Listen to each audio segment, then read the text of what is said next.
پسماندہ طبقات کو دی جانے والی مالی امداد کے خطوط پر ریاستی حکومت نے اقلیتی طبقات کے لیے بھی 1 لاکھ روپے تک مالی امداد 100% سبسڈی کے ساتھ فراہم کرنے کے احکام جاری کیے۔ ان احکامات میں کہا گیا کہ حکومت اقلیتوں کی بہبود اور انہیں اونچا اٹھانے کی پابند عہد ہے، جس نے کئی انوکھی اسکیمات کی تدوین کی ہے۔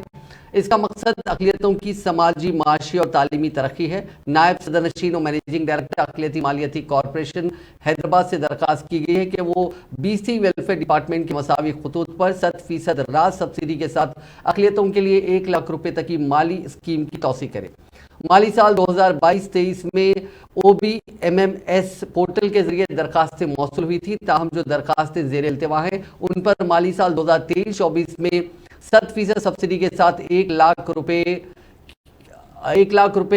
کے ہر اہل استفادہ کنندگان کے لیے منظوری پر غور کیا جائے گا۔ عیسائی امیدواروں کے انتخاب کے لیے نئی درخواستیں طلب کی جائیں گی تاکہ ان کو Telangana state Christian minority finance corporation کے ذریعے 1 لاکھ روپے تک کی 100% سبسڈی کے ساتھ مالی اعانت کی جائے۔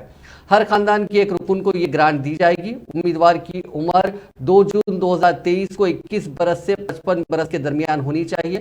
درخواست گزار کی سالانہ آمدنی دیہی علاقوں میں 1.5 لاکھ روپے اور شہری علاقوں میں 2 لاکھ روپے سے زائد نہیں ہونی چاہیے۔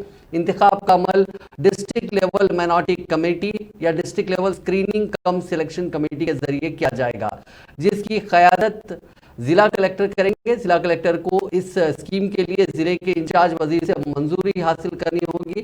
سلیکشن لسٹ یعنی مرحلہ وار یہ ہوگا TSMFC کی ویب سائٹ پر پیش کی جائے گی۔ یکمشت گرانٹ کے طور پر سبسڈی جاری کی جائے گی۔ نائب صدر نشین و مینیجنگ ڈائریکٹر اقلیتی مالیاتی کارپوریشن اور managing director Telangana state Christian minority finance corporation کو اس سلسلے میں مزید اقدامات کرنے کی ہدایت دی گئی ہے۔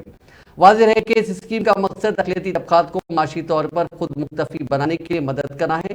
ریاستی حکومت ذات اور مذہب سے بالاتر تمام طبقات کی غربت کے خاتمے کے ویژن کے ساتھ مساعی کر رہی ہے۔